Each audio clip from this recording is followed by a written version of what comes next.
Ayo atong adlaw mga higala no. Tungod hay nahitabuan ning kang Tatay Diggs karon. Karon lang yun na ay balita nga si Tatay Diggs nawad-an og malay. So karon mao na ni atong gikabalakan ba nga mahitabo tungod sa iyang lagi mga pangidaron nga dili na kayo makalihok. Ug ikaduha, naapag gipadala ang palasyo dito sa Malacañang nga kunuhay mag welfare check. O mao na ni ilahang welfare check karon. Una-unahan haning Trillanes. So karon mga higala atong tan-aw ning pinakalitis video kini atong suod nga higala pod nga si Pinoy Views and Opinion. Karon atong tan-awon. Mga kababayan, eto na nga sinasabi natin, sa tuwing gumagalaw yang mga bangag mga kababayan, mayroong masamang mangyayari kay PRRD. Di ba natatandaan nyo mga kababayan na nagpadala ang Palasyo Malacañang ng di umano'y tao nila papasok doon sa ICC mga kababayan? At nakita rin natin itong si Trililing mga kababayan na nasa loob ng ICC mismo. Nagpa-picture pa siya doon mga kababayan dahil ang sabi niya, seminar. Sa makatuwid, ngayon lang mga kababayan, andun pa rin yan sa ICC. O, nakuha pa niyang magpalitrato mga kababayan sa labas. At malamang sa malamang mayroon niyang access mga kababayan sa loob ng ICC dahil nakita natin ay sa loob ng ICC nagpa-picture dahil mayroon daw silang seminar. At ngayon mga kababayan, bumungad sa atin ang masamang balita na sinugod daw sa ospital mga kababayan si Tatay Digong. Sinugod si Tatay Digong sa ospital dahil nahulog mga kababayan sa kanyang kama. Di umano nahulog daw.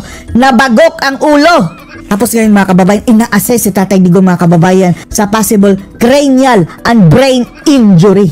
Diyos ko Lord. Please help Tatay Digong. Coincident lang ba mga kababayan ang pagpunta ni na Trililing dyan at yung tao ni Bangag mga kababayan pumasok mismo sa ICC? Baka naman!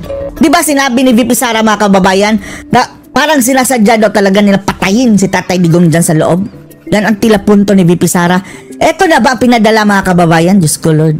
At ang masakla pa dito mga kababayan, hindi ito pinaalam sa pamilya. Narito po ang ng GMA ha. News ng GMA mga kababayan. Baka sabihin nilang fake news.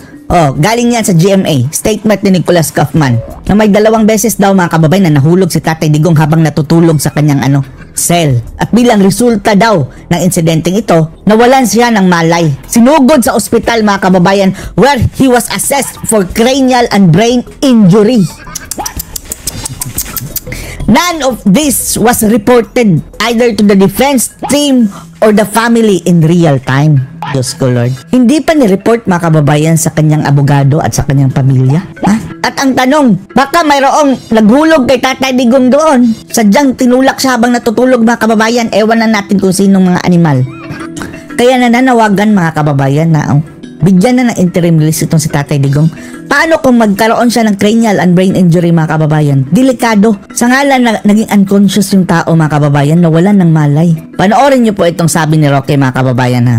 Na humihiling sa ICC na kailangan na talagang apruban ang interim release ni Tatay Digong. Wala na tayong tiwala mga kababayan. Andyan na si Trillanes mga kababayan ay aaligid-aligid na. At nung pumunta na siya dyan mga kababayan, si Trililing, ang dami ng nangyaring masama kay Tatay Digong. Na-disgrasya na, na-unconscious na, nahulog na mga kababayan bigla. Siguro, naglulundag sa tuwa mga kababayan yung Trililing. Sa ibang bansa, hindi po yan sa Pilipinas. No? At ito po ay dahil sa katotohanan na sa